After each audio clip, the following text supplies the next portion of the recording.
Alô, alô, alô. Alô, alô. Alô, alô. Alô, alô, alô. Alô, alô. Bim, bim, bim. Bim, bim, bim, bim, bim, bim. Bim, bim, bim, bim, bim, bim, bim, bim, bim, bim, bim, bim, bim, bim, bim. Bidi, bidi, bip, bidi, bip. Bidi, bidi, bip, bidi, boo. Bidi, bidi, bip, bip, bidi, boo, bidi, boo, bidi, boo. Bidi, bidi, boo, boo, boo. Bidi, bidi, bip, bip, bidi, boo. Bidi, bidi, bip, bidi, boo. Bidi, bidi, bip, bip, bidi, boo, bidi, boo, bidi, boo, bidi, bidi, bidi, bip, boo. Bidi, bidi, bip, bip, bidi, boo. Bidi, bidi, bip, bidi, boo. Bidi, bidi, bip, bip, bidi, bip, bidi, bip, bidi, bip, bidi, bidi, bidi, bip, boo. Bidi, bidi, bip, bip, bidi, bip.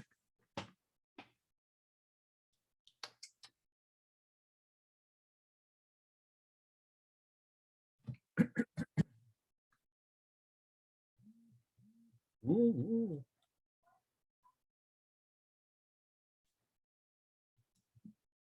Deixa mudinho.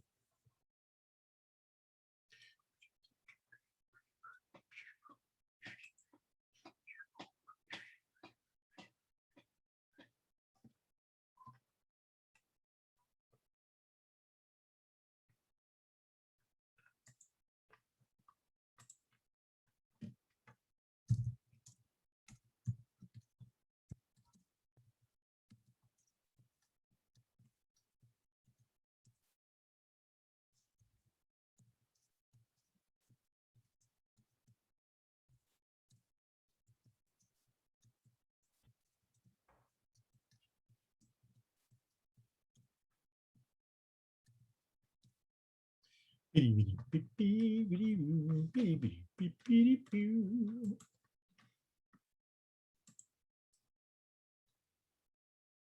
E agora?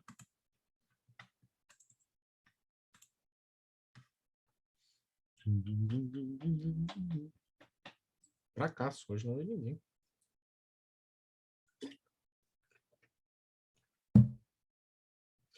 Bum, bum, bum, bum, bum, para, para, bum, bum, bum.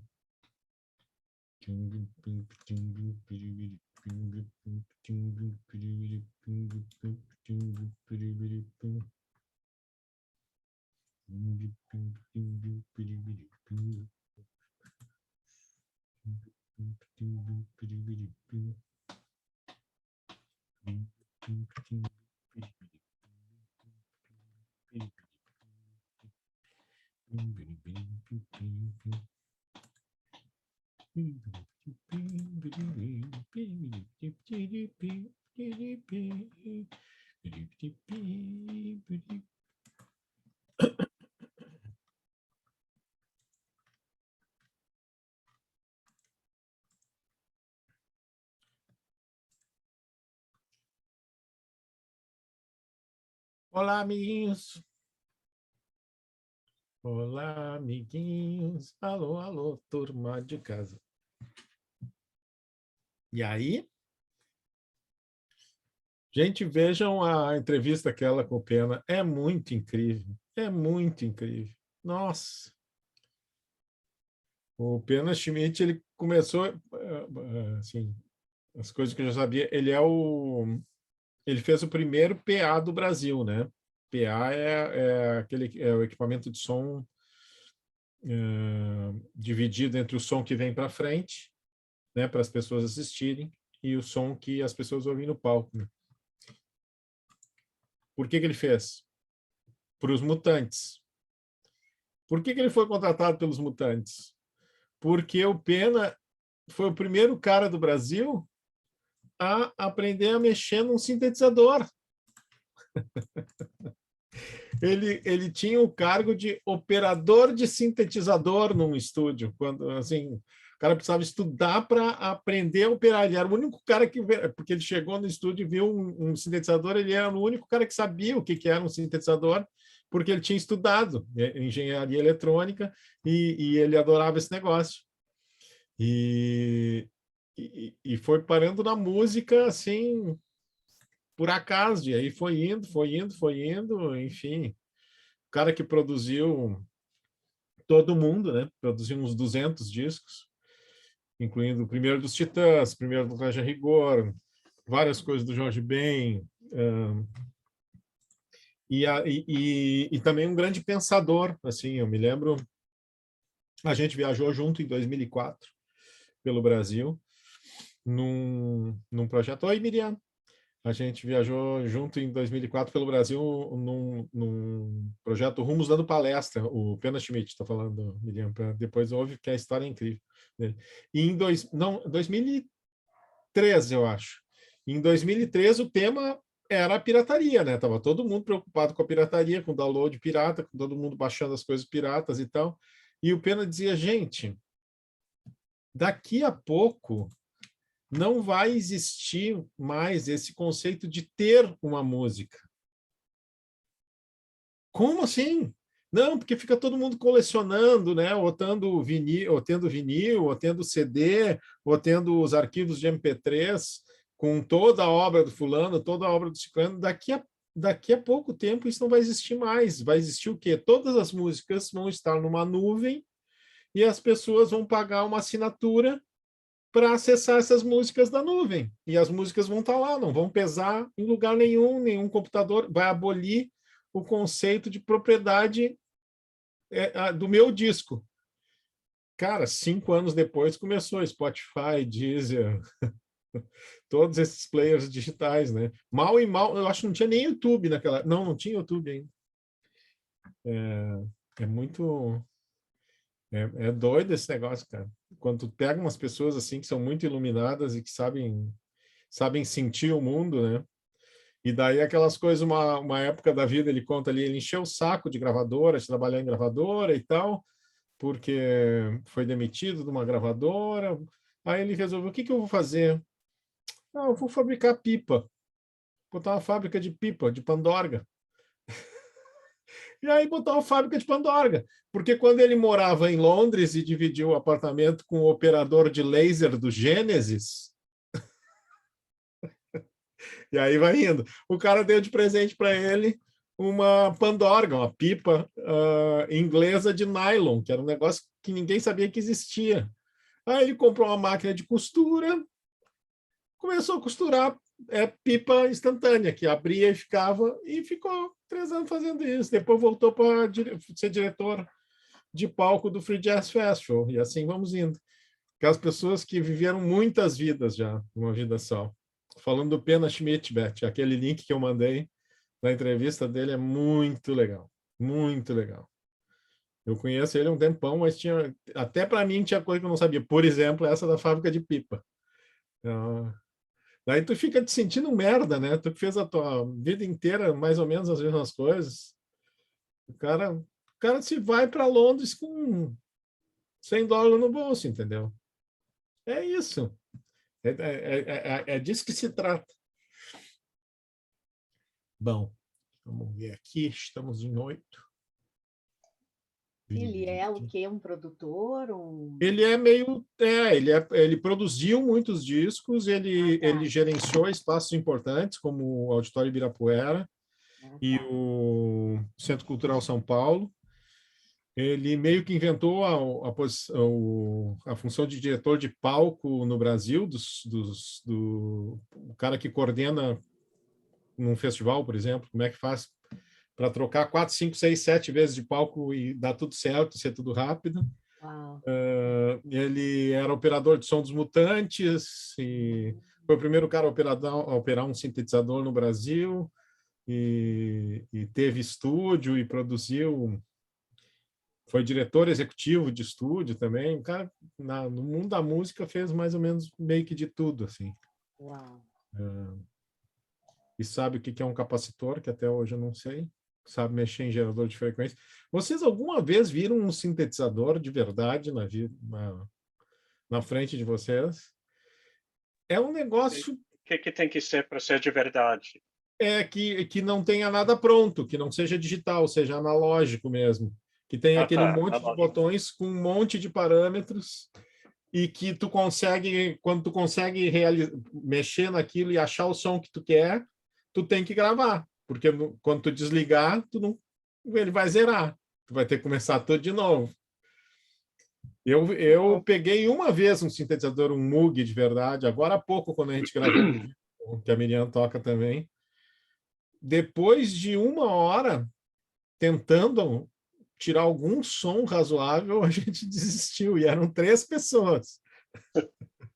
Era o dono do estúdio, o Eric, que é jovem e sabe tudo de plugin, mas não era plugin, né?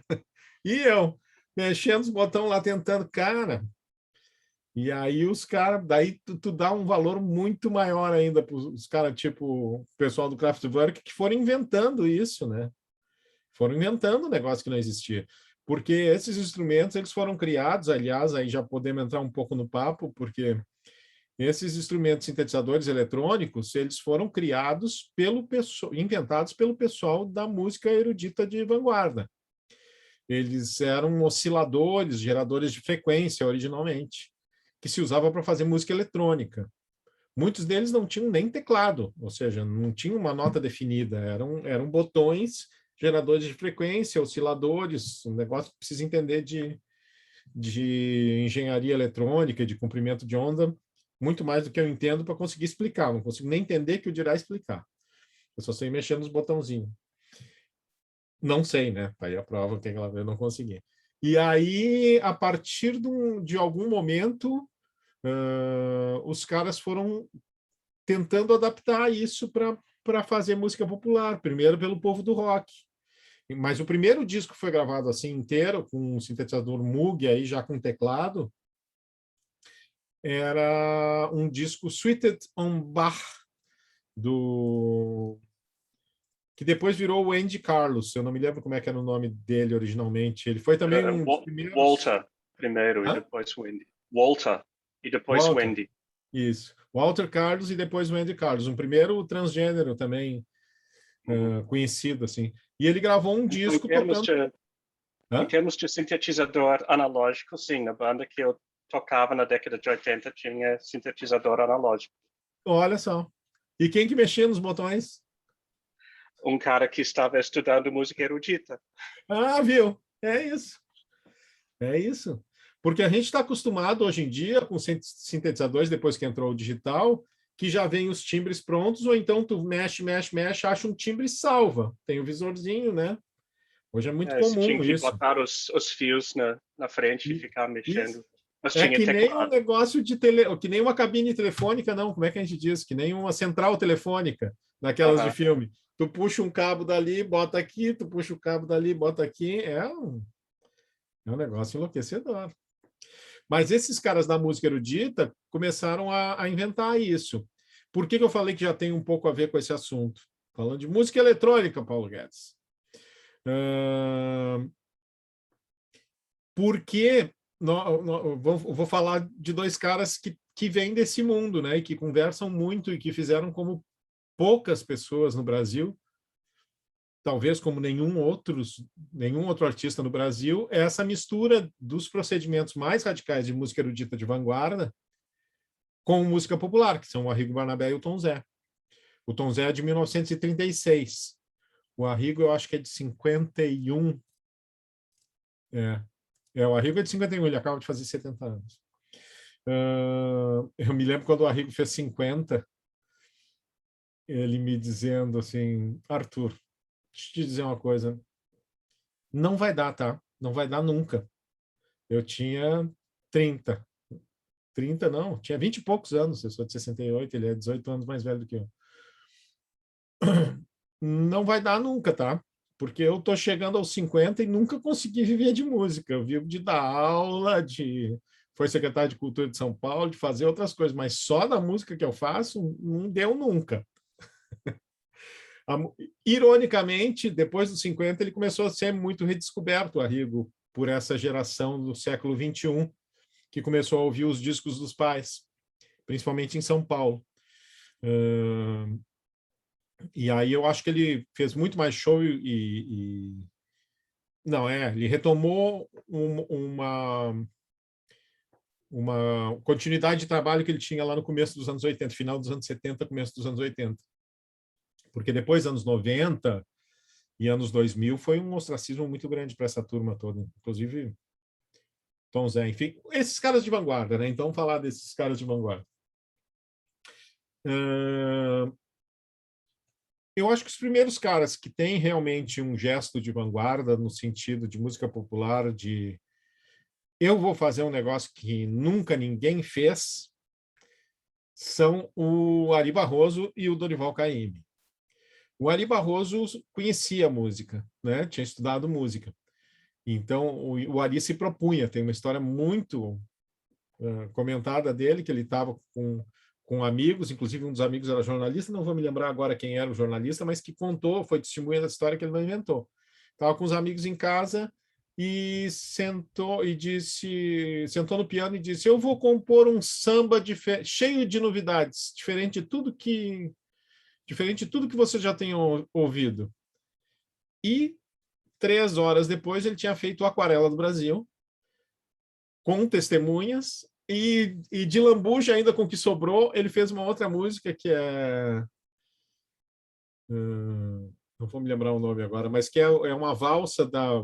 Eu chorei a primeira vez na minha vida, eu chorei a segunda vez na minha vida, eu chorei a terceira vez na minha vida, talvez depois eu lembre. Ou seja, fez a Aquarela do Brasil. Tinha um gesto de vanguarda. Vou fazer um negócio que nunca ninguém fez, sentou e fez. O Caymmi, ele não tinha essa formação de músico, né? Ele não sabia escrever música, não sabia ler partitura e tal, mas ele ouvia muita música erudita, principalmente os impressionistas franceses, né? Aquela turma lá do começo, final do século XIX, começo do século XX. Debussy, Ravel, Erik Satie, essa turminha. E ele, o que ele fazia? Ele tirava o dedo de uma corda e botava na outra para ver o que saía ali. Que som que saía, tentando buscar aquele som que ele ouvia na cabeça dele. Depois, a bossa nova, né? Que é um procedimento de vanguarda também profundo, né? De uma música que nunca ninguém tinha ouvido, uma música completamente inventada, com uma sofisticação que até tinha sido anunciada já, mas não existia naquele nível. E tudo bem, como a gente falou aqui, sem o João Gilberto não teria havido a bossa nova. Mas João Gilberto intérprete, o compositor é o Tom Jobim, que passou a sua vida inteira sempre se superando, né? Gesto de vanguarda. Tom Jobim, que também estudou o quê? Esses mesmos impressionistas franceses lá, mas quando era garoto, o pai dele enlouqueceu, foi para um sanatório, a mãe dele teve que segurar a onda da família, botou uma escola. E eu contei essa história para vocês. E nessa escola, ela contratou para dar aula na escola o Hans Joachim Kohreuter, que era um imigrante alemão que tinha se mandado da Alemanha, fugindo do nazismo. E que foi o cara que trouxe as vanguardas eruditas todas para o Brasil. Então, quando o Tom Jobim ouviu o Arrigo Barnabé pela primeira vez, em 1979, 1980, ele ficou louco. Ele disse, cara, alguém está fazendo em música popular aquelas coisas que eu estudei com o Kohreuter 30 anos atrás. Né? Aqueles procedimentos, que são o quê? Daí, além da coisa da música eletrônica, que vinha sendo experimentada pelos músicos eruditos de vanguarda, outra coisa era uma coisa que o Schoenberg tinha inventado nos anos 20, que se chamava dodecafonismo. O que é o dodecafonismo? A música erudita veio cada vez mais se tornando dissonante, né? Tentando romper as fronteiras do tom, chegando quase no atonalismo e tal, mas ainda tinha um centro tonal. O que é um centro tonal? É quando tu canta, tu sente uma melodia, ela acaba descansando em algum lugar. Ela parte de algum lugar, ela descansa em um lugar. Ela tem tensão e resolução, mesmo que não tenha nenhum instrumento acompanhando. Né? Uma melodia tem tensão e resolução, e essa sensação, como a gente já falou aqui também, ela é em todo o Ocidente a mesma, né? E mesmo mesmo na música oriental, que trabalha com uma infinidade de meios tons e tal, existe essa sensação do dissonante, ele é fisicamente, te causa uma estranheza física, por causa dos batimentos de onda, enfim, outra daquelas coisas de, de que eu precisaria estudar um dia, né, que é da área da engenharia, da área da física, na verdade. Mas é aquele negócio que o Pitágoras já tinha descoberto lá na Grécia Clássica, 2.300, 2.400 anos atrás. Pega uma corda, toca no meio da corda, vai dar a mesma nota, uma oitava acima. Toca num terço, vai dar uma quinta, depois vai dar uma terça, e esses intervalos vão ficando cada vez menores, mais dissonantes, causando sensações mais estranhas. O Schoenberg resolveu zerar o jogo. Ele disse o seguinte: tá, nós não temos 7 notas, nós temos 12. Dó, dó sustenido, ré, ré sustenido, mi, fá, fá sustenido, sol, sol sustenido, lá, lá sustenido, dó. Porque tem mi, enfim, daí tem aquela discussão se mi sustenido é fá, enfim, essas coisas que não importam muito, mas é isso. Qual é a jogada? Nós vamos estabelecer uma regra na qual nenhuma nota vai ter mais importância do que as outras. Como que isso vai funcionar? Tu só pode tocar uma nota, tu só pode escrever numa composição aquela nota depois que tu passou pelas outras 11. Tu não pode repetir, tu pode repetir a nota, mas quando tu trocou de nota, aí tu tem que fazer o ciclo inteiro. E o ciclo inteiro é o ciclo das notas, depois tem um espelhamento, que é onde as notas sobem, aí as notas descem, tem uma inversão, que é como se fosse de trás para frente, na ordem contrária, tem espelhamento da inversão, vai fazendo um monte de coisas. E cria um sistema absolutamente matemático. Comunista. Coisa de comunista, todo mundo é igual. Só que como é que tu faz música com isso, cara? Como é que tu faz uma música que soe interessante com isso? Sendo gênio. Então, assim, se produziu uma imensa quantidade de música insuportavelmente chata e se produziu muitas obras-primas de caras geniais. Vamos ver aqui. Isso aí é para chegar na turminha aqui. Por exemplo,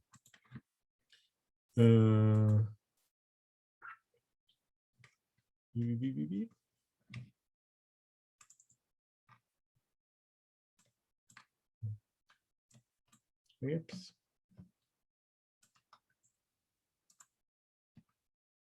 Vamos chegar no Clara, mas não é isso.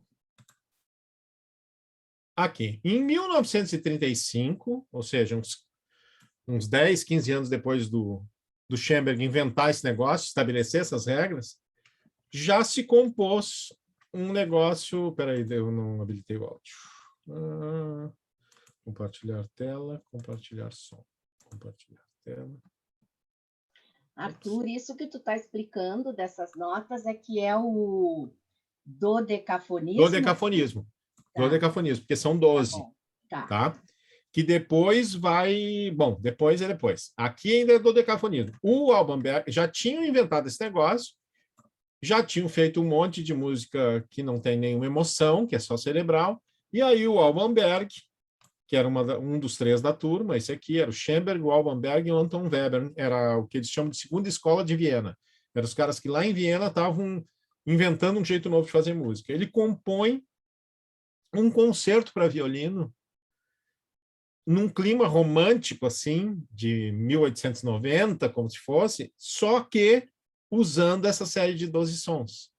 Então, é um negócio muito bonito, que a gente não vai ouvir inteiro, vai ouvir um pedacinho, e que começa a primeira entrada do violino, já é uma grande sacada, porque o cara simplesmente passa as 4 notas das 4 cordas sem usar nenhuma posição, né? Sem usar a mão esquerda, só. E a partir daí vai construindo toda a melodia. Vamos ver se está saindo o som aí direitinho. Está indo o som aí?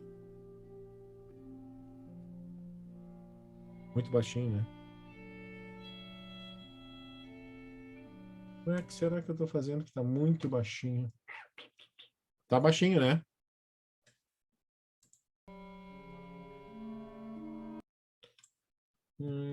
Ué, isso nunca me aconteceu antes.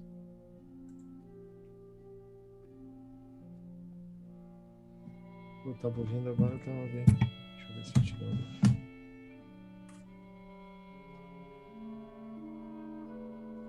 Agora foi melhor.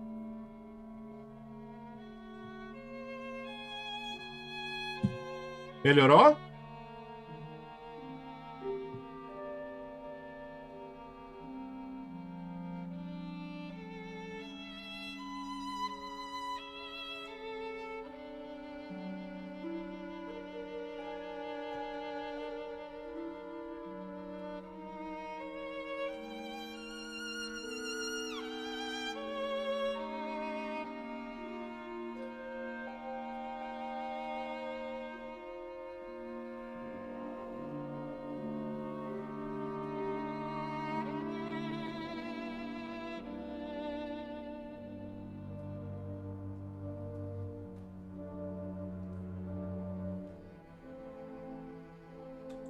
Bom, isso vai indo, isso vai longe, até não vai tão longe, porque isso também eles tinham uma coisa de economia, né? Um concerto de violino que dura uns 25 minutos, é a coisa mais linda desse mundo. Depois eu mando para vocês, não fiz playlist da aula de hoje.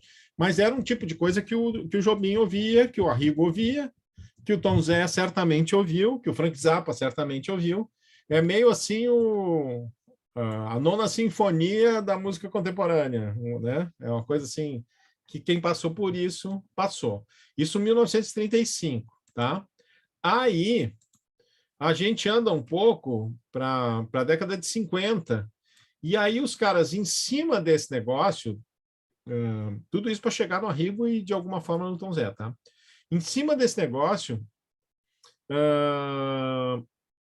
que é o dodecafonismo, os caras inventam um outro sistema que é o serialismo. O que é o serialismo? Que daí é um negócio que até o David Bowie vai usar. São séries de sons, que não necessariamente tem 12 sons. Pode ter 11, pode ter 4, pode ter 7, pode ter 5. E essas séries de sons, elas são do mesmo jeito variadas e tal. Também é um processo que não tem a ver com o tonal, mas que ele te dá mais jogo de cintura. Tu pode fazer uma música que flua mais com isso. E aí vai ficando o negócio, os caras vão pirando no negócio, aí inventam o tal do serialismo integral, que aí é uma doença, porque aí, além das notas, das 12 notas, tem, por exemplo, estabelece, sei lá, 10 indicações de dinâmica possível, do super pianinho, né? Piano, forte, mesoforte, fortíssimo. Então, isso também é sorteado, isso também é escolhido ao acaso e tem que ser repetido, e muitos outros parâmetros, né? Tanto o Bowie quanto o Arrigo Barnabé vão fazer isso, inclusive em algumas composições de fazer uma criação coletiva com os músicos sorteando coisas. Eu acho que são naqueles discos produzidos pelo Brian Eno, os discos lá da Alemanha, do Bowie, se eu não me engano. O Arrigo faz isso em uma ou duas músicas. Juntava os músicos... Não produziu. Ele tocou, ele não produziu. Ele tocou, né? Sim. Foi o Tony Visconti que produziu? Sim. O gênio foi ele. Sim. Tony Visconti Aliás, mais uma do Pena. Por que ele foi para a Inglaterra? Para fazer um curso de produção. Com quem? Com o Tony Visconti. Mais uma do Pena Schmidt. Melhor que isso não tem. E o Tony Visconti, produtor do Bowie, e eles estavam jogando com essas coisas, porque o Bowie, apesar de ser um cara que não tinha estudado música, ele tinha estudado muitas coisas de vanguarda. Então, e é um cara que leu muito sempre e que foi se sofisticando muito na sua música. E esses procedimentos davam para fazer. Ele sabia que os caras faziam. Então, isso de sorteando as notas e recombinando as notas e trabalhando com isso, vai criando uma música que ela vai fugindo do que a gente está acostumando a ouvir. Nos anos 50, esse pessoal das vanguardas eruditas tinham certeza que dali a 50 anos essa ia ser a música mais ouvida. E, obviamente, isso não aconteceu. Né? O Arrigo, quando eles começaram, na verdade,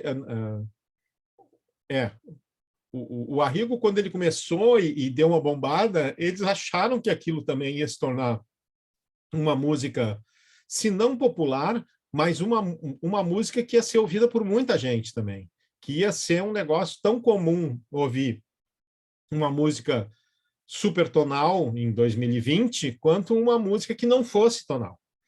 Porque parecia para eles uma coisa lógica, assim, uma sequência lógica, mas a vida provou que não era bem assim, né?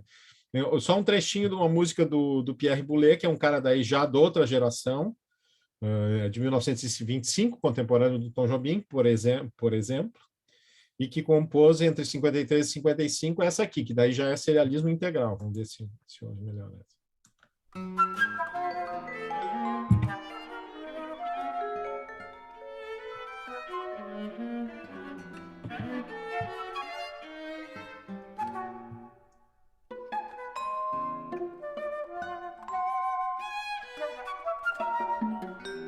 Isso já tem muito a ver com a Hegel.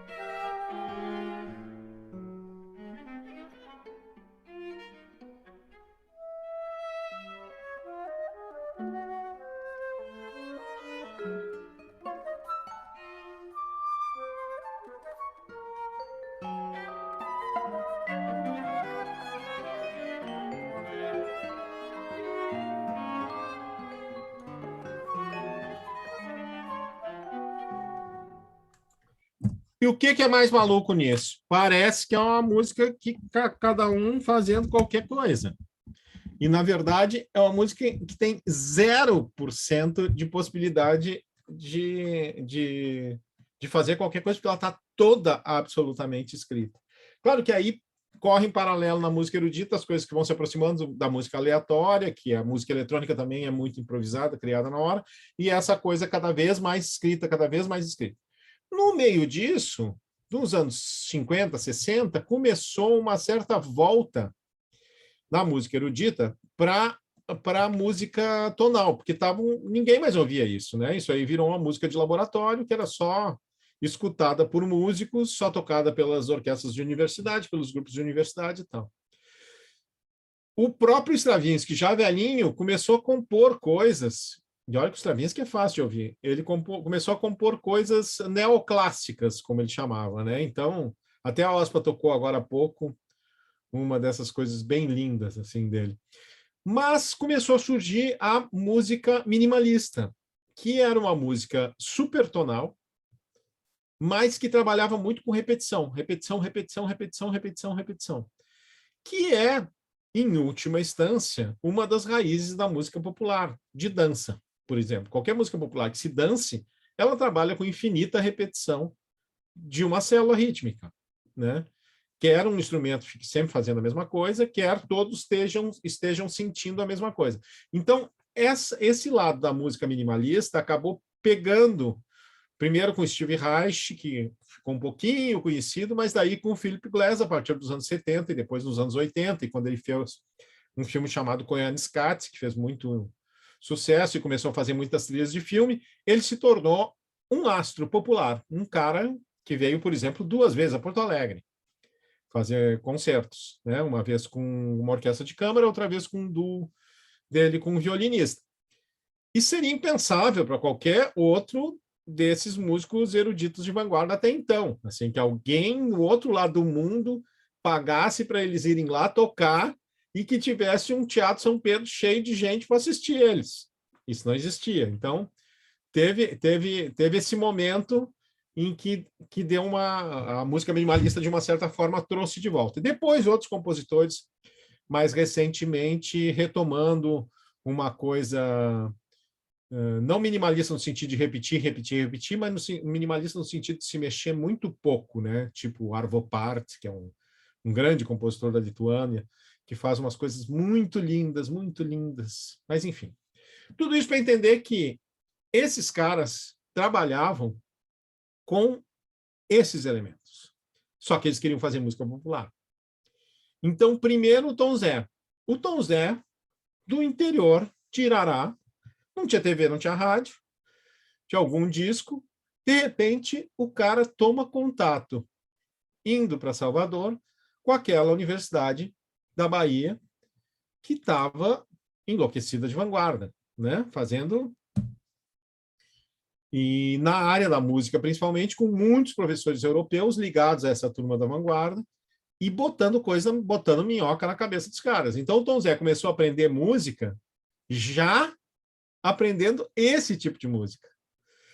E isso ligado com o sertão, que Irará não é muito longe, mas é sertão, não é litoral da Bahia. Não tem moleza, não tem docilidade, tem aresta. A síntese final, bom, eles se conheceram todos lá em volta da Universidade da Bahia, né? O Caetano estudando filosofia, o Gil estudando administração de empresa, o Glauber Rocha estudando cinema, foi o primeiro curso de cinema de uma universidade brasileira, o Tom Zé estudando música. Então, eles eram uma turma de faculdade. O Tom Zé foi estudando a série, chegou a ser monitor da cadeira de harmonia, justo, né? E ele era o cara que queria trazer essas coisas, porque os outros estavam muito preocupados em sintonizar com elementos do pop internacional, a vanguarda que chegava neles chegava através dos Beatles, e o Tom Zé estava ouvindo as mesmas coisas que os Beatles usavam, ou ouviam. Esses mesmos caras malucos que estavam pirando a cabeça do Paul McCartney, com a diferença de que ele, Tom Zé, estava entendendo, porque ele tinha estudado isso, né? Então, quando junta essa turma, que eles vão para São Paulo, Caetano chama ele para ir para São Paulo, já onde eles já estavam estabelecidos, e diz, cara, a gente vai inventar um negócio aqui, um movimento que vai abalar todas as estruturas e tal, e tu é um cara perfeito para isso, tu tem que vir para cá com a gente. E eles planejam o disco do Panis et Circenses. O Tom Zé é um interlocutor importante, é uma ponte importante nesse núcleo de pessoas, porque, de um lado, tinha aquele espírito absolutamente porra louca, vanguardista, inovador, com muito conhecimento prático e de audição que os Mutantes tinham, que eram todos músicos extraordinários. Por outro lado, tinha a coisa da formação erudita sólida nessa turma aí, do Rogério Duprat, desses maestros, que tinham estudado na Alemanha com os alunos desses caras, né? Essa música de vanguarda aí, dodecafônica, serial e tal, ela seguiu sendo feita principalmente na Alemanha, mas em muitos outros lugares, e todo verão tinha um curso de verão que esses caras ministravam. O Pierre Boulez, o Stockhausen deu até pouco tempo esse curso de verão. Uma amiga minha fez, inclusive, esse mesmo curso, esse que a gente falou que num determinado ano tinha como colegas de turma o Júlio Medaglia, o Rogério Duprat e o Frank Zappa, em 1963, se eu não me engano. Bom, e o Tom Zé está entendendo tudo aquilo que os caras estão fazendo, tanto o Duprat quanto os Mutantes. Só que ele não tinha essa vivência de mundo, porque ele era um caipira do interior que caiu na vanguarda. Então, assim, por exemplo, ele contando, né, que no mesmo dia o Caetano chamou ele na casa dele e botou para ele ouvir o Sgt. Peppers. Então ele ouviu 2 vezes seguidas, pela primeira vez, o Sgt. Peppers, com o Caetano traduzindo as letras para ele e tudo.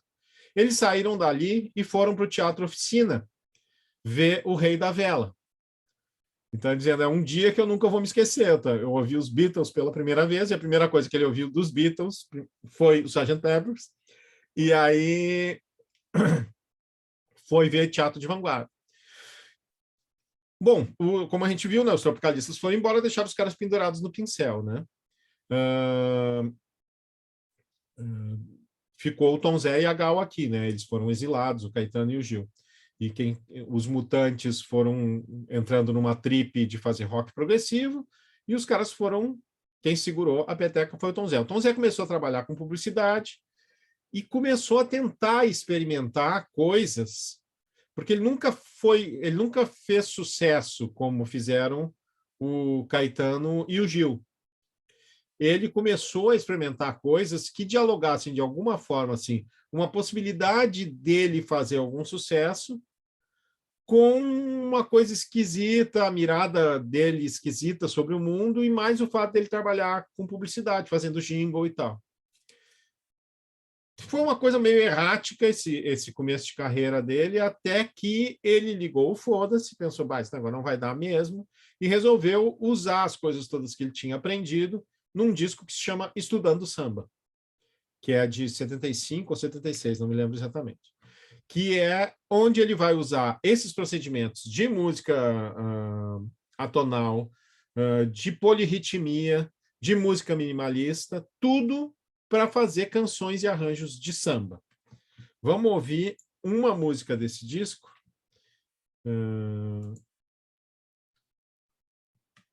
Que eu falei para vocês, né, que eu estava fazendo... Eu ia estrear um musical sobre a língua brasileira com algumas canções inéditas do Tom Zé e algumas canções que já existiam quando começou a pandemia. E uma das canções que já existiam era essa aqui, que o pessoal quando eu cheguei, o pessoal estava tentando tirar de ouvido. E aí, até que eu cheguei uma hora, eu cheguei, a primeira coisa que eu disse foi, gente, é outro mundo que nós estamos aqui. Nós estamos no mundo de um cara que escreve contraponto com as regras todas do contraponto, e que está trabalhando aqui com politonalismo. Ou seja, tem uns instrumentos tocando num tom, outros instrumentos tocando no outro. E, além do que, polirritmia. Só que parece um samba. E parece um negócio que não se mexe, só que vai se mexendo e ainda vai deslocando de um lugar para o outro. Vamos ouvir aqui um trechinho. Bom, tudo isso para dizer o quê? Eu fui atrás até conseguir um songbook, e aí, em cima do songbook, que era meio simplão, assim, consegui escrever as linhas todas, e aí a gente começou a ensaiar. Ó, é música de papel, Ian, mas que soa como música sem papel.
Bom, essa é uma. Deixa eu ver aqui se eu acho outra. Cadê uma? Um outro exemplo.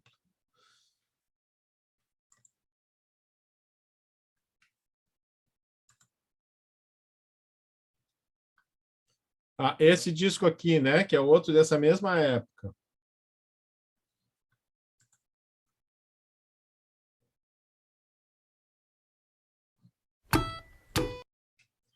Esse disco aqui, que é um outro da mesma época, tem uma história muito engraçada, que é assim, coisa do Despin Atari. Estão me ouvindo, né? Estão me ouvindo? Sim. A turma dele, da vanguarda, lá dos malucos, né? Despin Atari, que eu, como eu falei para vocês, era um cara da publicidade, trabalhava, inclusive, dividindo mesa com o Barbosa Lessa, um dos caras criadores do movimento tradicionalista gaúcho, e foi um dos caras que inventou a poesia concreta, junto com o Haroldo de Campos e o Augusto de Campos, os irmãos Campos, né? E se eu posso dar um conselho para vocês, atenção para o trocadilho, olhai os livros dos Campos. Leiam os livros dos irmãos Campos. E aí a agência de publicidade onde ele foi encarregado de fazer a capa. A ideia do Tom Zé foi, no auge da censura, fazer uma capa que fosse um cu. Isto é um cu com uma bolinha de ping-pong. Não, com uma bolinha de gude. O nome Todos os Olhos inclui o olho do cu. E só que ele só soube disso recentemente, vieram com a foto, deu tudo certo, né? Passou pela censura, absolutamente ninguém se deu conta que era um cu, todos acharam que era um olho ou alguma coisa assim. E muitos anos depois, tipo 10 anos atrás, o cara que fez a capa contou para ele que é o seguinte, não é um cu. Eles tentaram durante muito tempo fazer essa foto, mas a bolinha de gude caía. Então ele disse, tá, mas e se a gente tirar um pouco fora do foco e botar na boca? Bolinha de gude na boca. Então, na verdade, é uma boca fingindo que é um cu para fazer o trocadilho, que enganou a todo mundo, inclusive ao Tom Zé. Mas, enfim, todo mundo que comprava esse disco tinha o código, né? Sabia que isto era um cu. Vamos ouvir aqui.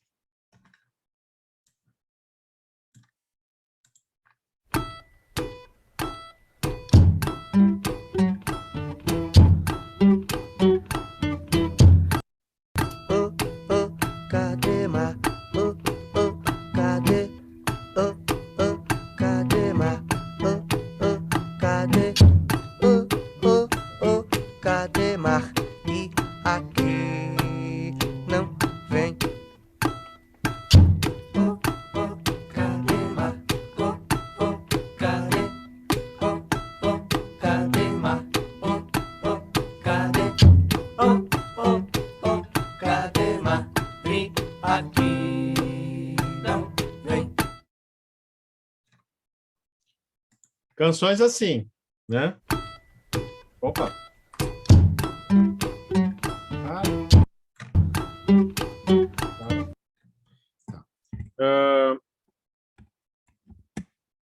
Bom, aí chegamos... Bom, Tom Zé, eu contei a história, né? Assim, ele vai, de alguma forma, seguindo uma carreira meio errática, assim, não vai conseguindo se estabelecer como músico, ele vai conseguir se estabelecer como músico porque justamente esse disco cai na mão do David Byrne, e o David Byrne contrata ele para o Waka Bop e bota ele na roda de novo, e ele começa a fazer muito show. Muito show. Eu sempre pego o parâmetro esse, a pessoa que vem a Porto Alegre. Se a pessoa vem a Porto Alegre, ela está fazendo muito show, né? Então, e o Tom Zé já veio depois, antes ele tinha vindo nos anos 60 com os Mutantes, tocaram inclusive em Esteio, e aí ele voltou a fazer shows no final dos anos 80 e desde então veio muitíssimas vezes, né? E sempre com bandas maravilhosas. O Tom Zé é um pouco...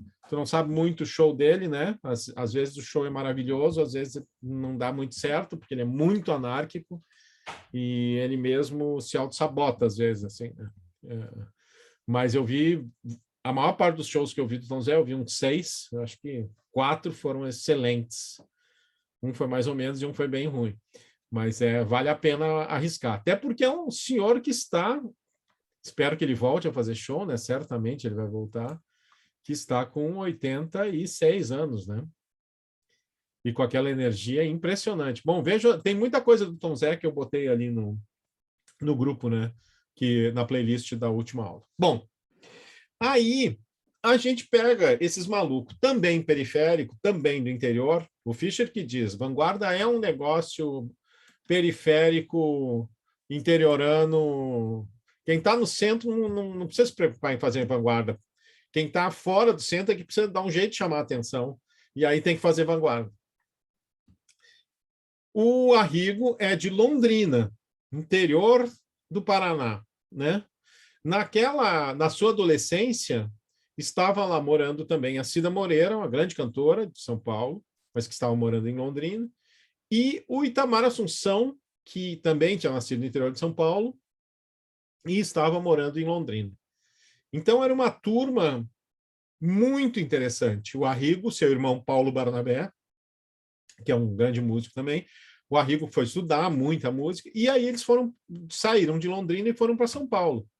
E chegaram em São Paulo no final da década de 70, com uma certeza, assim, aquela certeza que a gente só tem na juventude, de que a gente vai arrebentar com a porra toda. Como diz o Caetano, jovem, naquele discurso, né? Eu e o Gil tivemos a coragem de entrar em todas as estruturas e sair de todas elas.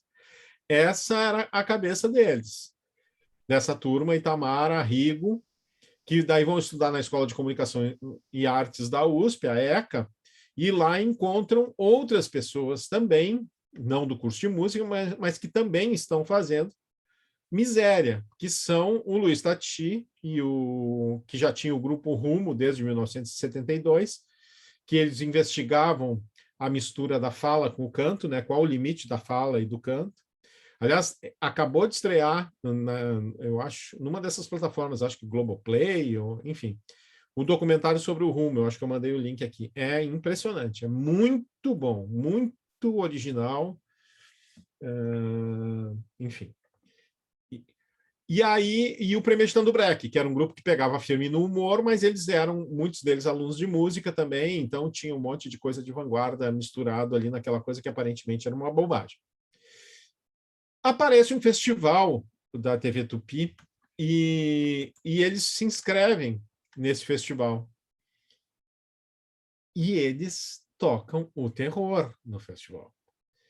Porque aquilo era muito diferente de tudo que já tinha se ouvido em algum festival. E era uma turma que chegava assim, tchan, coesa, né? Pronta para enfrentar. A Elisa era a jurada desse festival. A Elis brigou feito uma leoa. Na última entrevista que ela deu para o programa Jogo da Verdade, ela fala muito sobre isso. Assim. Daí entrou aquele monte de gente. Uma das músicas era Sabor de Veneno, que tem um break que fala sabor de quê? De quê? De quê? E para a banda. E aí a plateia gritava, de merda! Porque estavam odiando, enfim.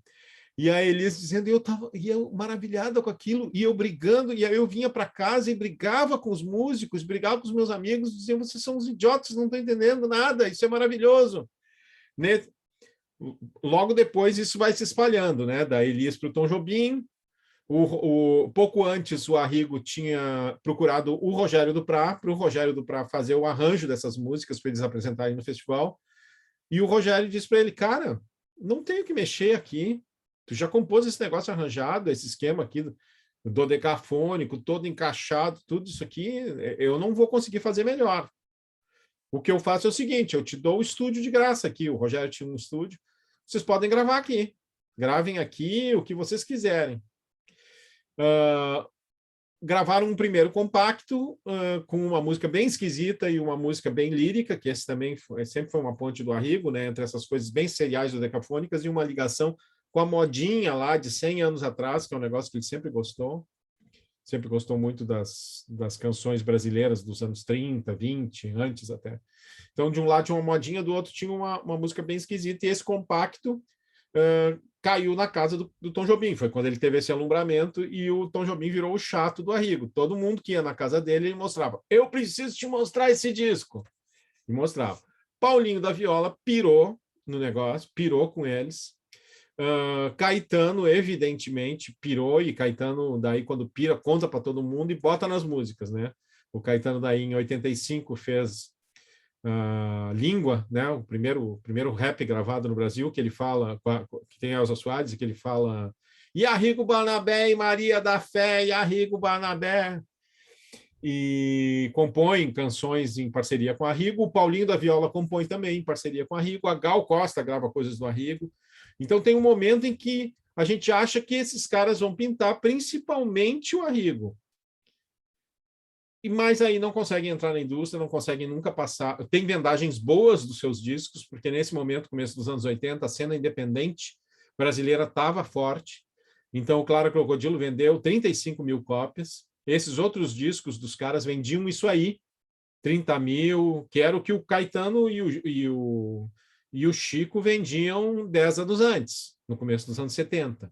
Então, parecia que o negócio ia dar, só que nenhuma gravadora, naquele momento era um momento de crise econômica, inclusive, nenhuma gravadora se arriscou a contratar nenhum deles. Então, acabou que eles não...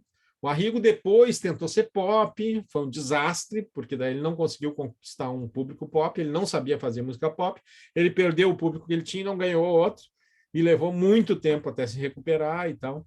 Mas foi uma coisa de impacto para a minha geração. Eu tinha 12 anos quando eu ouvi o Clara Crocodilo pela primeira vez, meus amigos todos da minha turma tinham 3, 4, 5 anos mais do que eu. Todo mundo ficou doido com aquele negócio. E depois, ao longo da vida, falando com muitos músicos, isso vai se sucedendo geração a geração, né? Muita gente, todo mundo lembra, assim, é que nem na geração anterior, todo mundo lembra a primeira vez que ouviu o Sgt. Peppers, todo mundo lembra se ouviu a primeira vez que ouviu o Clara Crocodilo, porque foi um negócio muito, muito de explosão na cabeça. E o que era a síntese do Clara? Era, de um lado, usar essa coisa das séries, algumas dodecafônicas, outras séries mais curtas, mas usar nas canções todas essas séries, com muita influência de história em quadrinho, muito, né? Muito a linguagem de história em quadrinho, uma linguagem de programa radiofônico popular também, aquela coisa no narrador, assim, dramático, e uma coisa também daí da cidade grande, do luminoso, né? Dos luminosos piscando, desse tipo de coisa, trazer tudo isso para uma música que fosse muito urbana e que retratasse muito, principalmente, aquela São Paulo dos anos 80, que era uma cidade desumana, mais desumana ainda para quem vem de outro sonho feliz de cidade, aprende depressa a chamar-te de realidade. O Caetano contou isso antes, né? E eles vinham de Londrina, né? Então, isso tudo está nessa música que até hoje ela causa espanto, né? O Arrigo, recentemente, uns 10 anos atrás, ele remontou, talvez menos, uns 8 anos atrás, ele montou uma nova banda para tocar o Clara Crocodilo, reescreveu os arranjos todos, uma banda basicamente de mulheres, que se chama, inclusive, Claras e Crocodilos, que tem a Maria Beraldo e a Joana Queiroz nos sopros, a Maria Portugal na bateria, a Ana Carina no baixo, mais o Mário Manga, que era do Premier, na guitarra, e o Paulo Braga, que toca com o Arrigo a vida inteira, no piano, e o Arrigo. Eles vieram, inclusive, fizeram um Unimúsica aqui, que está inteiro no YouTube, que foi um negócio impressionante, assim, impressionante. Fazia muito tempo que o Arrigo não vinha para show grande, né? Ele só vinha fazer show pequeno, assim, de voz e piano.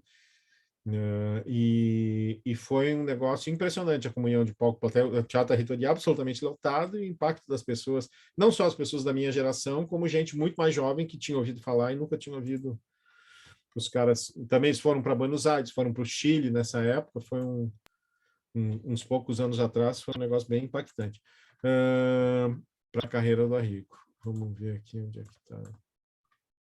Aqui.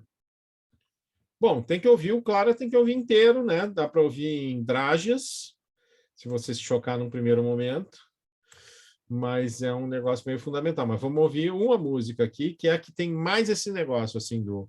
Imagine, assim, os luminosos piscando nas vozes das garotas. Ah, e essa coisa que o Arrigo e o Itamar criaram como forma padrão, que é um cantor solista, meio cantado, meio falado, e backing vocals muito teatrais, que ficam, às vezes, repetindo uns pedaços de música, repetindo em loop, e interagindo bem cantado, com esse cara meio falado.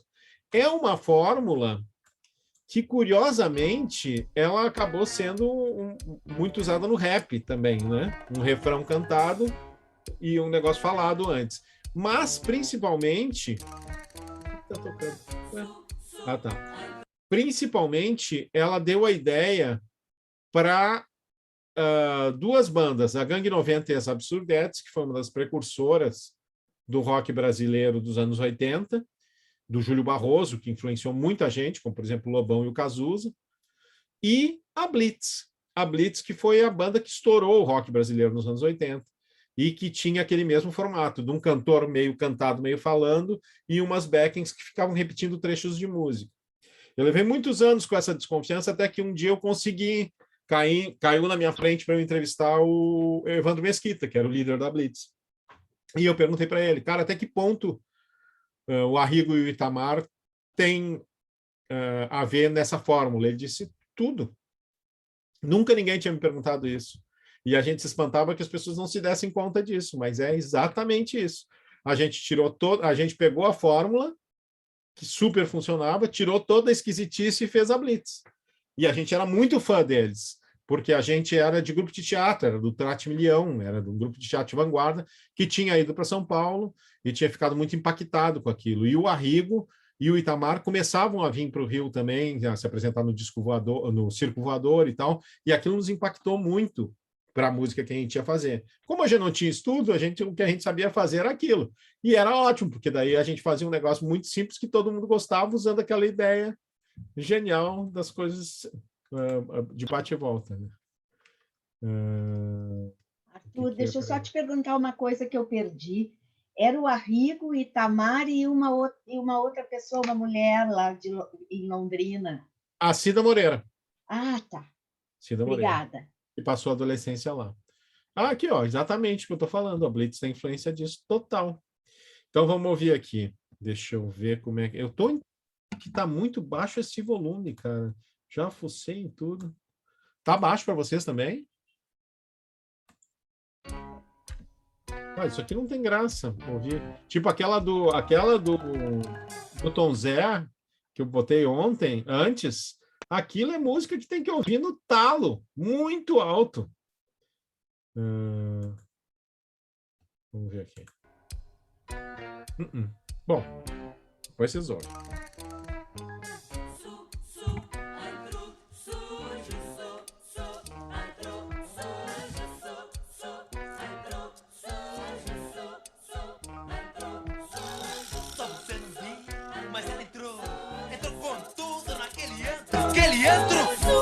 Imaginou, mas eu vi.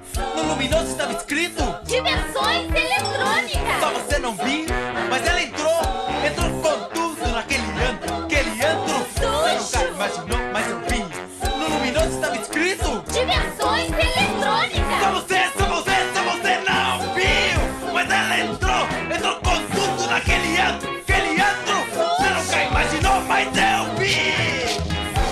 No luminoso estava escrito Diversões eletrônicas.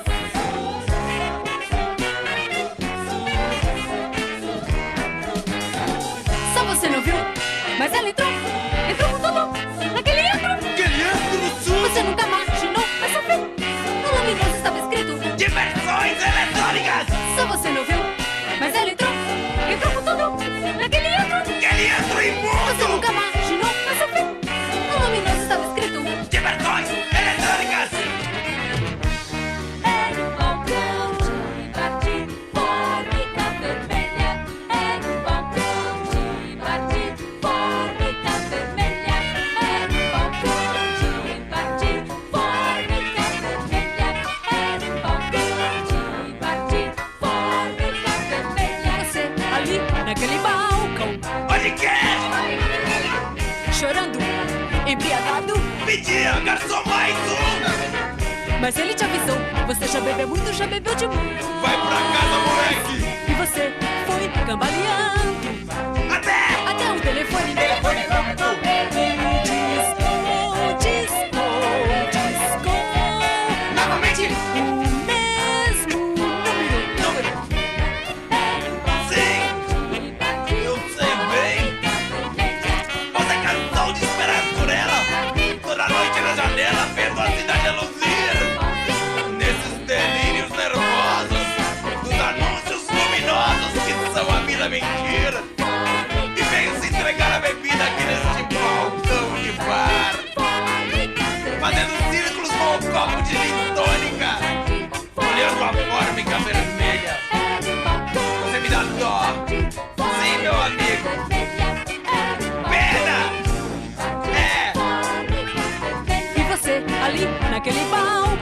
Mas de quê?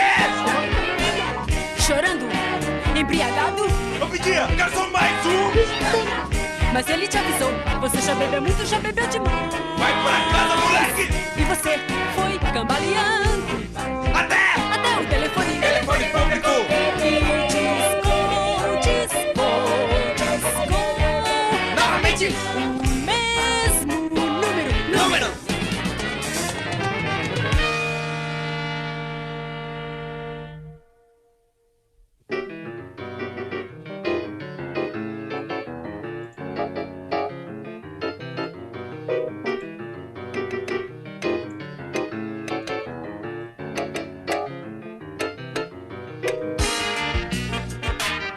No fliperama, ela entregava toda a sua grana Pra quem? pro boy, É. pro boyzinho. Não diga. Sacana, ex-motorista de autorama.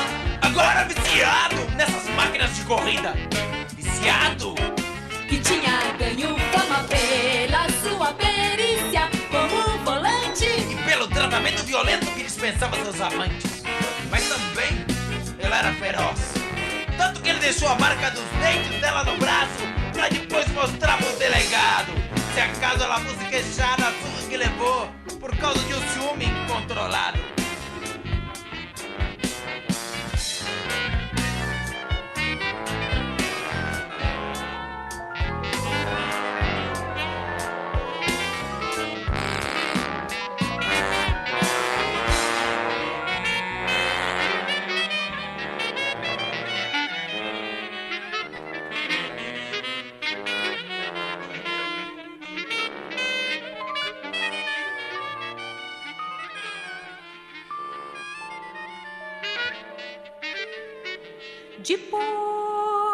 Depois, quando clareou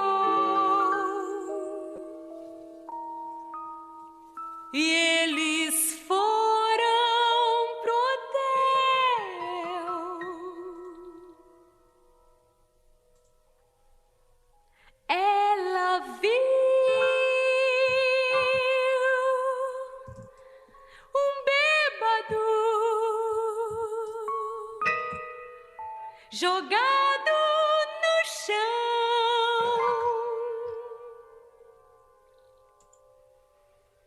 e sorriu, perversa, sorriu, perversa.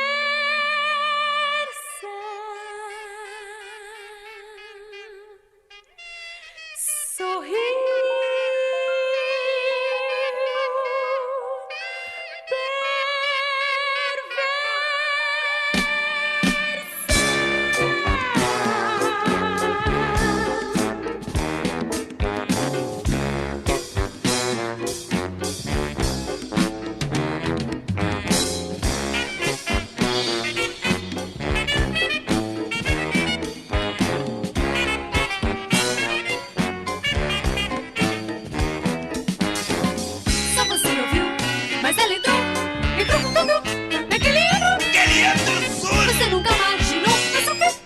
No luminoso estava escrito. Diversões eletrônicas. Só você não viu, mas ela entrou com tudo naquele ano. Aquele antro sujo. Você nunca imaginou, mas o quê? No luminoso estava escrito. Diversões eletrônicas.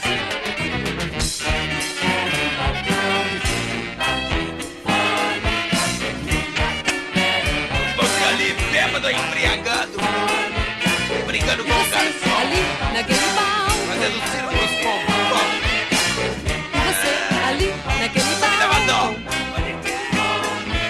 Sim, E você ali naquele balcão. pena de você, piedade. E você ali naquele balcão. Bêbado, E você ali naquele um balcão. verme, um farrapo humano. E você ali naquele Ah, balcão. que dó. E você Você está ali acabado, naquele você é um balcão. fracassado. Eita!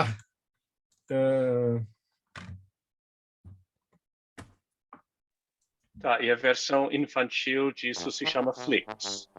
Exatamente. Não, inclusive, e tem uma outra versão infantil disso também, que era o que fez muito sucesso em São Paulo também, que era a banda do Kid Vinil, que cantava Eu Sou Boy, Boy, Eu Sou Boy, que era uma história parecida com a do Office Boy, essa do Arrinho. Essa é uma história de violência urbana, anos 80, chapado, classe média baixa, baixo augusta, assim, impressionante. E aí tem várias coisas, né? Além disso tudo que eu falei, ele cita um pedaço de uma letra de um samba do Paulinho da Viola, que é deixou os dentes dela no braço, que é para mostrar para o delegado, não me lembro o resto da frase, deixou a marca dos dentes dela no braço, que é para mostrar para o delegado. E um outro trecho de um samba do Orestes Barbosa, lá dos anos 40, que olha a cidade a luzir pela festa da janela e tal. Cara, isso aí foi uma explosão, assim, na turma todo mundo sabia cantar todas as frases. Então, um cantava, era um balcão de bar de fórmica vermelha, e o outro, você nunca imaginou, mas eu vi, no luminoso estava escrito, diversões eletrônicas, só você não viu, mas ela entrou com tudo naquele antro sujo. Então, tinha coisa lúdica pra caralho, teatral, enfim. E tem muitas dessas canções. Tem uma canção que é uma modinha dos anos, tipo as modinhas dos anos 20, 30, uma valsa linda, lenda, sem nenhuma esquisitice, nada.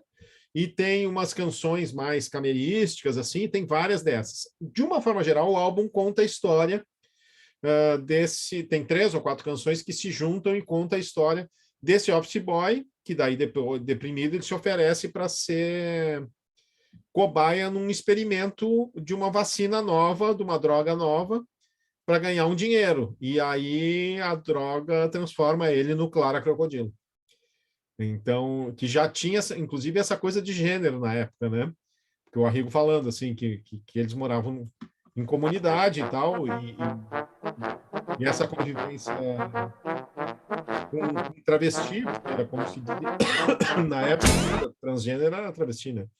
Então, tinha um amigo deles que era travesti e tal, na época se dizia o travesti, não a travesti. Então, tem toda essa coisa do Clara Crocodilo, não é a Clara Crocodilo, né? Nem o, sei lá, o fulano, Antônio Crocodilo, é o Clara Crocodilo, que nem a Pablo Vittar, já em 1980, né? Bom, o Arrigo faz depois um outro disco que é muito impressionante também, que é o Tubarões Voadores, que já tem participação da Rita Lee, que é outra que pirou, né? Os Mutantes piraram, bom, todo mundo, de uma certa forma. O Tubarões Voadores, que é uma história em quadrinhos também, do Luiz G. E que a diferença é que enquanto o Claro é gravado todo com uma banda gigantesca, com um monte de sopro, e talvez aí também as pessoas tenham tido um certo paralelo com o Frank Zappa nesse momento, o Tubarões é mais com teclados, é uma banda mais simples, de guitarra, baixo, bateria e um monte de teclado e tal. E depois ele vai fazendo outros discos gradualmente mais pops, tentando fazer música pop, mas não conseguindo se estabelecer como músico pop. Acabou se mantendo, escrevendo música erudita. Sim, foi o primeiro a virar jacaré no Brasil. Evidentemente, quando eu fui fazer a vacina, eu levei o Claro Crocodilo para fazer a Fatinho, né? Era óbvio. Ele tomou a vacina e virou jacaré. E depois vários outros arriguetes fizeram esse mesmo caminho. Bom, isso é uma breve introdução a Arrigo Barnabé e a Tom Zé, né? Eu mandei a playlist lá para vocês. Se vocês quiserem me pedirem, eu faço uma playlist de Arrigo. Eu mandei a playlist de Tom Zé no Spotify, né? Mas tem muito pouca coisa do Arrigo no Spotify. Não tem o Clara, não tem o Tubarões. Tem algumas trilhas de filme muito boas, ele fez muita trilha de filme. Mas é isso. Digam-me coisas, perguntem-me coisas, sugiram, aproveitem que é o nosso último encontro. Vou botar a perguntinha aqui. Tá, eu vou perguntar então. Aquela voz dele é para ser irritante? Sim. Ele está parodiando essa coisa, assim. Ele está parodiando especialmente um cara que fazia, tipo o Datena, que era o Homem do Sapato Branco, que era um sujeito que fazia um programa sensacionalista desses de jornalismo porco, e que tinha esse tipo de narração. Fazia primeiro no rádio e depois na televisão. Era assim, era a mesma coisa do Datena, a mesma coisa do Ratinho, essa coisa de apelar para os baixos instintos das pessoas, contando os crimes mais sórdidos de onde, e usava essa voz. Num filme clássico do cinema novo, O Bandido da Luz Vermelha, que é um puta filme, aliás, ele é todo narrado também por um sujeito que também imita esse cara. Então, também é narrado assim, super sensacionalista e tal. E é uma coisa essa do Crocodilo. E esse personagem que o Arrigo entrou atrapalhou ele um pouco, assim, porque às vezes ele está cantando uma canção linda que não tem nada a ver e de repente baixa esse Exu nele e ele meio que sai cantando assim sem ter o menor sentido, assim, né? Porque não é uma coisa como o do Tom Waits, né? Aquele rouco do Tom Waits, que também é um rouco de uma certa forma caricato, mas que é mais cantado do que falado, né? O Arrigo é mais falado do que cantado, é mais entoado do que cantado. Bom, e o Tom Waits tem uma das vozes mais lindas do mundo, né? É daí disso, que o Arrigo não tem exatamente uma das vozes mais lindas do mundo. Mas sempre teve grandes cantoras e grandes músicos tocando com ele, né? Assim, isso também tem a coisa da banda do Arrigo, tem uma coisa que a banda do Frank Zappa tinha, né? Que o cara que passou pela banda do Arrigo, ele toca qualquer coisa. Assim como o cara que passava pela banda do Frank Zappa tocava qualquer coisa, né? Os maiores... Bom, só teve músico extraordinário, né, que passou pela banda do Zappa. E da cena paulista, tanto gente mais velha, que tinha, tipo, 20 anos mais que o Arrigo, tipo, o cara que toca sax barítono no Claro Crocodilo, que é um sujeito chamado Baldo Versolato, era um veterano lá dos anos 60. E para todo mundo foi uma coisa louca. Tanto que quando, falando de novo na Elis, né, quando a Elis monta o Saudades do Brasil, que era um espetáculo que ela resolveu montar só com gente jovem. Ela desmontou a banda e resolveu montar uma banda nova. E ela só chamou músico novo. Não só chamou, mas ela chamou muitos músicos novos. E eles saíram catando esses músicos, a Elise e o César, na garupa da moto do César, e iam ver todos os shows. Eles estavam morando em São Paulo, shows e bailes. Iam em bailes na periferia de São Paulo para catar os músicos. E assim eles acabaram chamando vários músicos da banda do Arrigo e da banda do Itamar para o Saudades do Brasil, né? Então tinha um diálogo e tal. E tem uma história muito doida assim também, que quando eu escrevi o livro da Elis, o Arrigo me disse, tem uma história que eu vou te contar só depois que tu lançar o livro. Mas filho da puta. Tá, e daí depois que eu lancei o livro, inclusive quando teve esse show aqui no Unimúsica, eu entrevistei ele, né? Até tem, junto com o show, tem a entrevista. Não me lembro se tem esse trecho. E aí eu disse para ele, tá, agora me conta a história da Elis, né?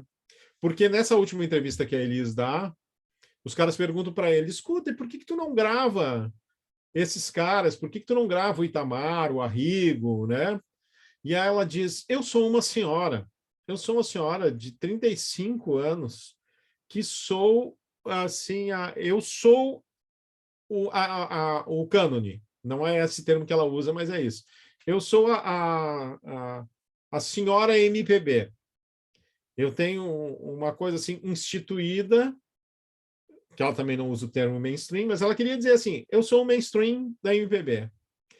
Eu gravar esses caras vai colocar um selo neles que pode ser bom, mas pode não ser.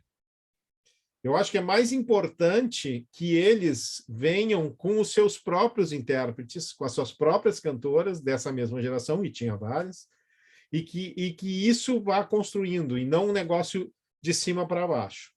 Isso é o que ela diz, né? Essa gente genial, ela fala principalmente do Itamar e do Arrigo.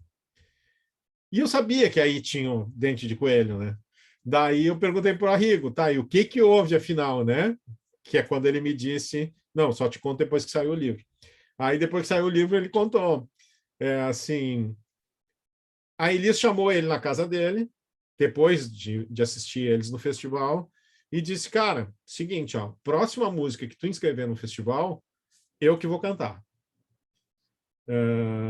E aí ele diz, nossa, mas é claro, mas é evidente, imagina, sim, tal.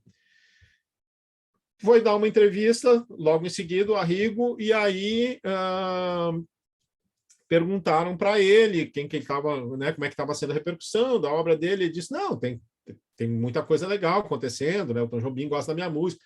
A Elis, inclusive, gosta, me disse que gostou muito, era jurada do festival, e não sei o que, falou de vários.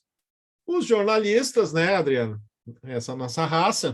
O que o cara fez? O cara botou a manchete da matéria na revista, era Elis Regina.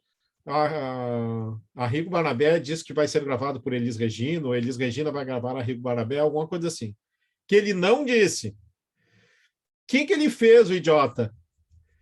Ligou para Elis e disse, tu viu aquela matéria, não sei quem, não sei quem. Ela disse, pô, bicho, vi, mas nem esquenta. Ele disse, não, eu não disse aquilo, eu não disse que tu disse que ia gravar uma música. E outra coisa, eu não quero que tu cante uma música minha no festival.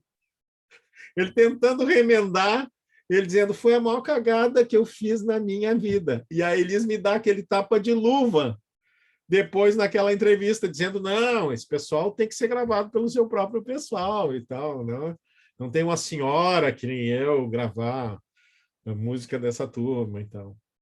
Então era isso. Mas a gente acreditava muito, nessa época dos meus 15, 16 anos, eu achava que o Arrigo ia ser um cara, não o Roberto Carlos, mas ia ser Caetano Veloso da geração seguinte, assim, né?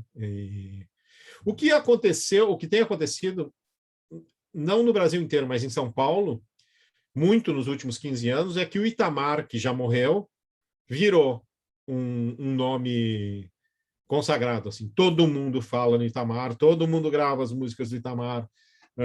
O Itamar tem uma popularidade que ele nunca teve em vida.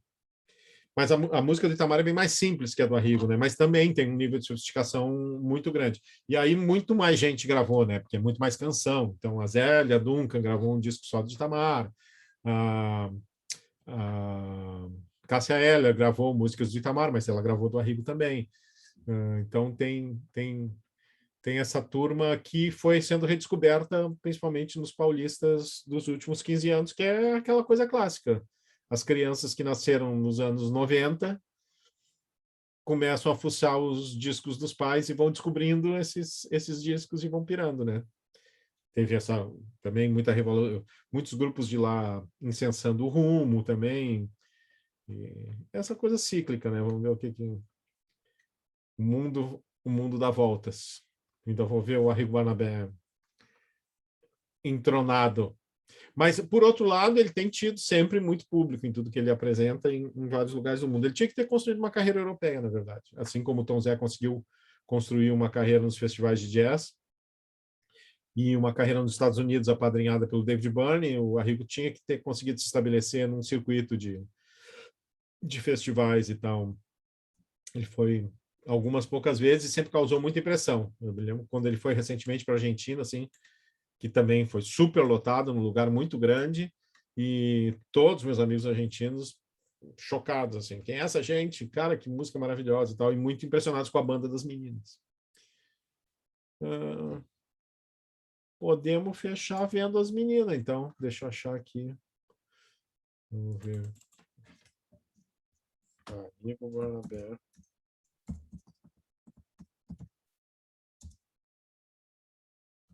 Caras de crocodilos.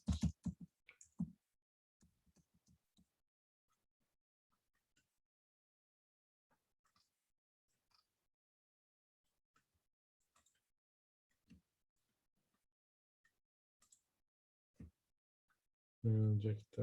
Tá aqui. Compartilhar tela.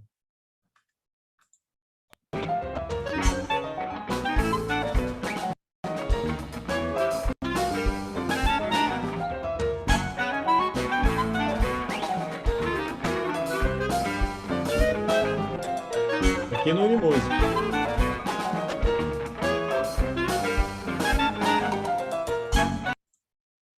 Opa. Deixa me capturar.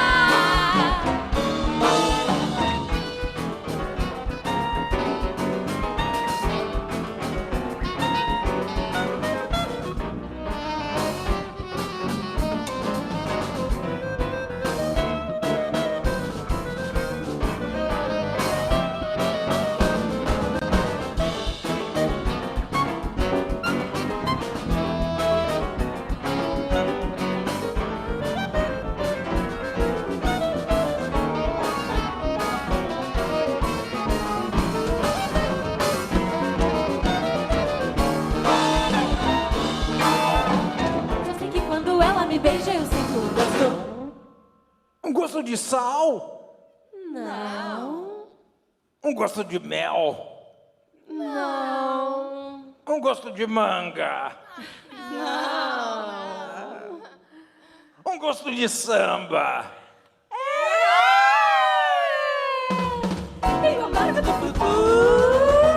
Sabor de veneno. Sabor de veneno. Sabor de quê? Sabor de veneno. Sabor de veneno. Sabor de quê? Sabor de veneno. Sabor de veneno. Sabor de quê? Sabor de veneno. Sabor de veneno.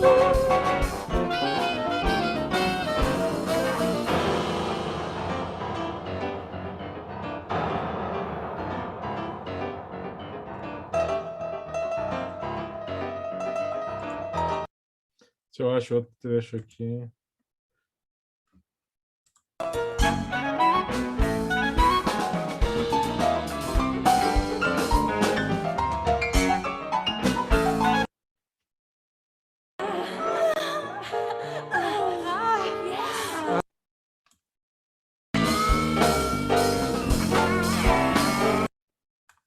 Me falou assim.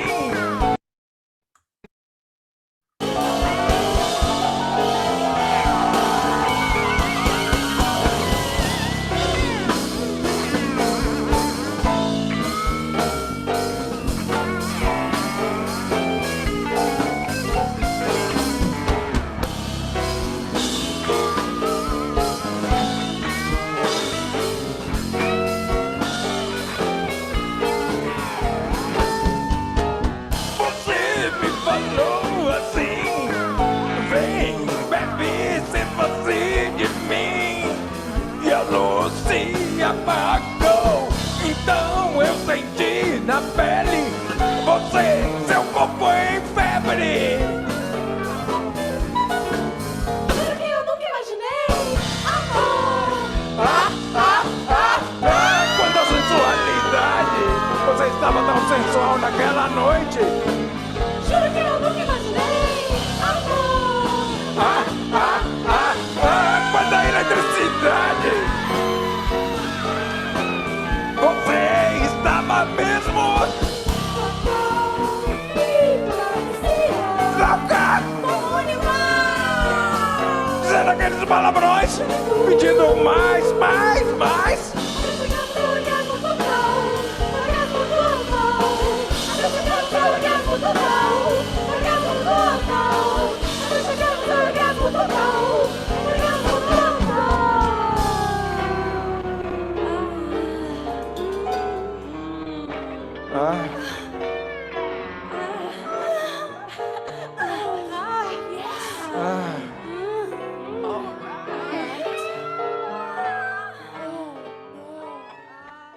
Eu achei que teu trabalho seria recebido. Até chegarmos a um orgasmo total. Opa. Trazido pelo reembolso postal. Bom, tá. Vou interromper o compartilhamento. Pois, se vocês quiserem, tem todo esse show aí. A Maria, a baterista, é outra, que a Maria também ouviu. Eu ouvi com 12 anos o Claro Crocodilo, decidi que ia ser músico. A Maria ouviu com 12 anos o Claro Crocodilo, decidiu que ia ser músico. Conheci ela, nessa época ela estava tocando com a Fernanda Takai, e a gente ficou imediatamente amigos para sempre, assim, né? E depois a gente descobriu vários outros adolescentes que em algum momento, pobres, coitados, foram expostos ao Claro Crocodilo e decidiram que queriam fazer música por causa disso. A Maria, 15 anos depois de mim. Mas é isso, amiguinhos. Então, depois vamos pensar coisas aí, o que pode ser outros cursos. Fica lá o nosso no Zap lá, né? O nosso grupo de WhatsApp para debater coisas e tal. E foi um prazer. Arthur, por favor, um curso de Elis para nós. Só Elis. Sim, acho que sim. Acho que é o próximo. Vamos fazer o próximo. Vamos fazer de Elis. Dá para fazer muita coisa com a dona Elis. Mas aí 4 aulas, eu acho, né? Porque é um formato mais enxuto, mais legal. Sim, aí a galera lê o livro também. Não, a gente faz venda casada, leia o livro, conheça o autor, tem os podcasts.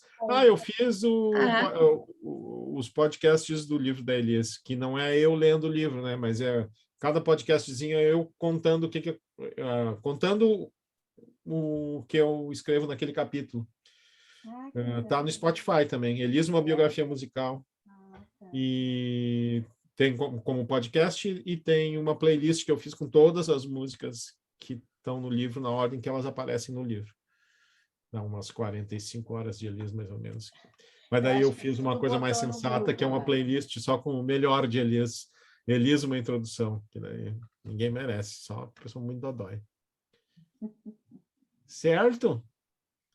E o outro é o ver as carinhas de teu vocês mestrado, né? O outro é do teu mestrado, dos Almôndegas e a música... Que eu acabei não... Porque hoje eu me dei conta, Beth, que na verdade Não ia eu dar já tempo. tinha dado 10 aulas. Não, que já tinha Não, dado eu 10 sei, isso eu ouvi, mas tu disse que ia fazer um pouco de cada, mas era muita coisa. Não deu tempo. Esse Não negócio. dá. Não, mas estou dizendo um outro curso, acho que seria legal esse tema, também desses curtinhos, Sim. Seria. Gaúcha, tá? né? Seria. Com Até certeza. porque tu disse que vai publicar o livro, né? Esse do teu Acho que não. trabalho. Acho que não. quê? Acho que ele vai entrar num volume, porque está difícil de, né? Pois é. Eu tenho outras prioridades. Eu acho que ele entra no volume quando eu lançar um volume sobre a música de Porto Alegre, o segundo volume, né? Porque está pronto, eu entreguei para a editora o primeiro volume da história da música de Porto Alegre, que vai até o final da Era do Rádio. Tá. Que tem umas 300 páginas. Chama Uau. Porto Alegre, uma biografia musical, volume 1. E aí o volume 2 começa com a televisão e vem até o ano 2000, porque mais perto do que isso eu não me arrisco. E daí Esse é um outro contaria curso essas que dá histórias para todas. fazer, né?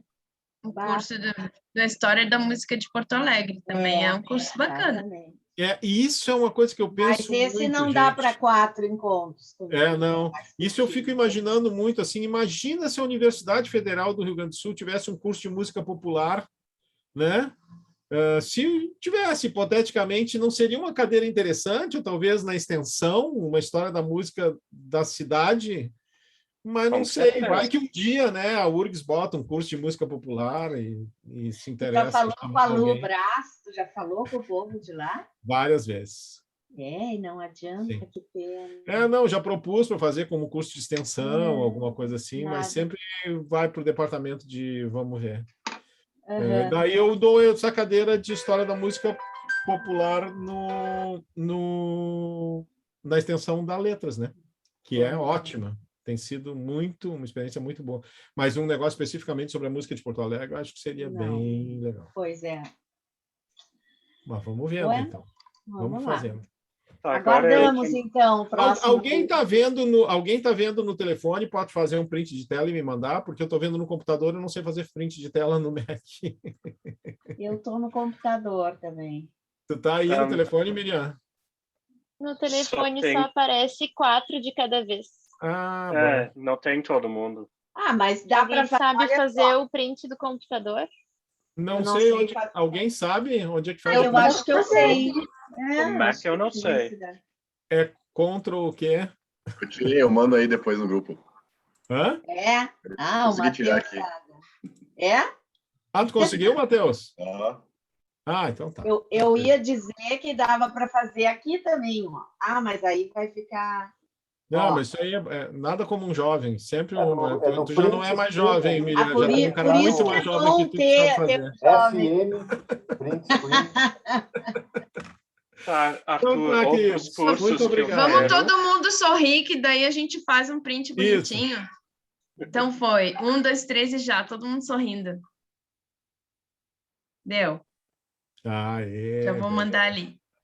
Então tá. Eu quero também um curso de Milton Nascimento. Esse e depois sim. de hoje, eu quero um curso de Tom Zé.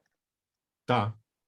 Isso dá... Porque isso eu acho que dá para fazer coisas de 4 aulas, assim, mais rápidas, mais curtinhas, especificamente sobre coisas. Aquelas coisas de Tom Zé, aquele primeiro disco, nunca tinha ouvido aquilo. Eu vou ter que prestar atenção nisso. Eu também não tinha ouvido, fiquei impressionada. Tu sabe que ele lembra Parabelo, que ele fez depois com o Wisnik, né? Sim, ele fez com o Wisnik o Tem uns Parabelo. sonzinhos ali, É. né? Tu mostrou que me lembrou. Que fez para o Grupo Corpo, exatamente. É. Teve uma cena dele que eu achei sensacional nessa época, ele foi dar uma entrevista para o Jô. E aí a base dessa música, da música tema desse espetáculo Parabelo do Grupo Corpo, que é do Tom Zé e do Zé Miguel Wisnik, ele faz a base num balão na boca, né? Ele bota o balão na boca e raspa nos dentes e faz aquele tá. Parece que tu tocou aquele de Boulez e depois de Pierre Boulez e depois tu tocou Tom Zé. Pensei, finalmente alguém que está pensando na sonoridade, não só nos números. Exatamente. Porque Boulez, os instrumentos são, sei lá, sem graça. É muito frio, muito frio. Mas aí o Jô fala, Tom Zé, pois a gente aqui armou uma pequena surpresa para ti. Mostra aí na plateia. Aí abre a plateia, tá todo mundo na plateia com uma bexiguinha. E ele diz, agora tu vai ensinar para o pessoal como é que faz esse negócio do som, né? E aí o Tom Zé diz, sabe o que é, João? É que tem umas ideias que a gente tem que elas ficam muito no limite entre o genial e o ridículo. Quando eu botei no disco, ficou genial. Mas aqui vai ficar ridículo. Foi assim, a melhor entrevista, tirando as do Tangos e Tragédias, que também davam nos dedos do João. Essa do Tom Zé foi das melhores ever. Assim. Então tá. Tchau, gente. Obrigado. Muito obrigado, muito obrigado. Foi ótimo, Arthur. Tchau, muito obrigada, Arthur. Valeu. Valeu, turma. Beijo. Tchau, turma. Adorei.